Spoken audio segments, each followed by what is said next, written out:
আবুল বাশার আর হচ্ছে আপনার শফিউল্লাহ, এরা কি দুজন দুই ভাই মালিক? যদি বাবার সম্পত্তি হয় তাহলে ওনারা দুজনেই সমান। এটা তো ক্রয়কৃত এবং আপনার ওয়ারিশকৃত সম্পত্তি। ক্রয়কৃত হলে সেক্ষেত্রে যদি দলিল থাকে যার মালিকানা আছে সেই ওভাবে পাবে। আপনারা জানেন কিনা এটা দুই ভাই মালিক? আমরা জানি যে এখানে দুই ভাই মালিক, আমরা এতটুকু জানি। আচ্ছা, একটা তহসিলদার আসছিল আলী, মোহাম্মদ আলী, আপনারা কি জানেন কিনা এই তদন্তের মধ্যে যে সকাল 7টা আসছে? আমি বাহির থেকে শুনছি যে সম্পত্তি নিয়ে ঝগড়াঝাটি চলতেছে বা বেজাল চলতেছে। হ্যাঁ, তো এসি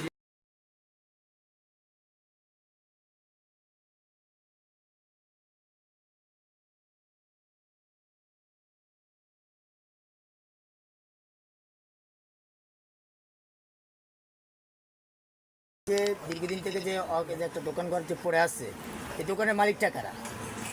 দোকানের মালিককে এনে তো এরা দোনো ভাই এরা জানে। দুই ভাই বলতে কে কে মালিক?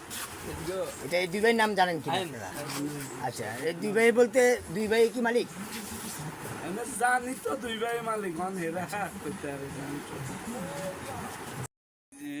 সম্পত্তির ভিতরে আমাদেরকে আসতেও দিতেছে না, এবং এই যে আমরা যে মামলা করি মামলা থেকে একটা তদন্ত দিছে এখানে, তদন্ত তহসিল অফিসে, ওই তহসিল অফিসে সকাল 7টা বাজে আয়সা উনি এককভাবে, আমি বাদী হিসেবে পক্ষ থাকা সত্ত্বেও আমাকে না জানাইয়া উনি উনার মতে সকাল 7টা বাজে এসে তদন্ত করি। ওনার নাম কি? ওনার নাম মোহাম্মদ আলী।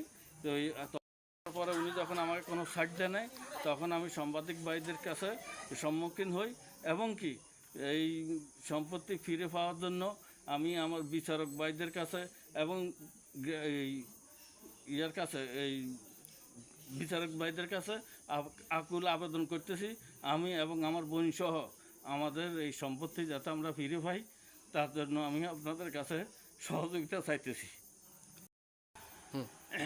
আসলে এটা আমাদের মুরসির সম্পত্তি।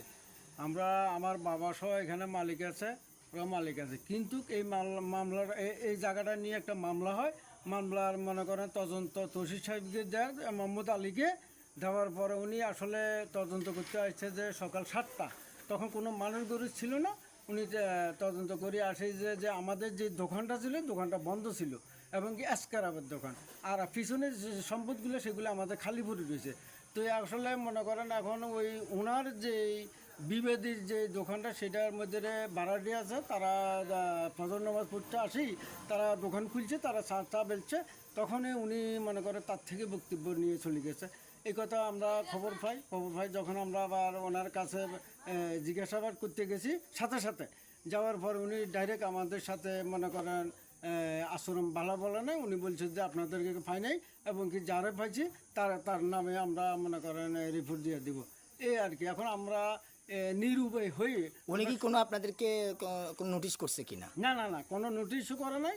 যেমন আমরা বাদী আমাদেরকে নোটিশ করে নাই, বিনা নোটিশে উনি সকাল 7টা বাজে এখানে আসে।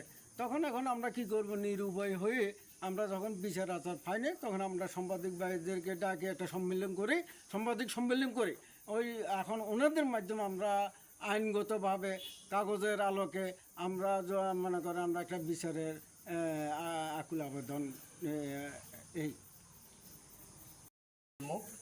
হচ্ছে শফিউল্লাহ একটি দোকানের দরজা, এই দিক থেকে হচ্ছে শফিকের অংশ, অর্থাৎ ভুক্তভোগী বাদী বাশার, আবুল বাশারের এই হচ্ছে দোকান। তারা দুজনই কিন্তু আপন ভাই হলো জল্লাদের মতো আচরণ, হুমকি, হত্যার হুমকি কখনো মেনে নেওয়ার মতো নয়। আমরা পড়াচ্ছি সঠিক তদন্ত করে এসিলেন মহোদয়, তহসিলদারের বরাবর যেই তদন্তের ভার পড়েছে, তিনি যেন সঠিকভাবে তদন্ত করে ভুক্তভোগী বাদী আবুল বাশারের ক্রয়কৃত এবং ওয়ারিশকৃত দোকানঘর বাজারের উপরে, এই দোকানঘর যেন তাকে বুঝিয়ে দেওয়া হয়। ধন্যবাদ সকলকে।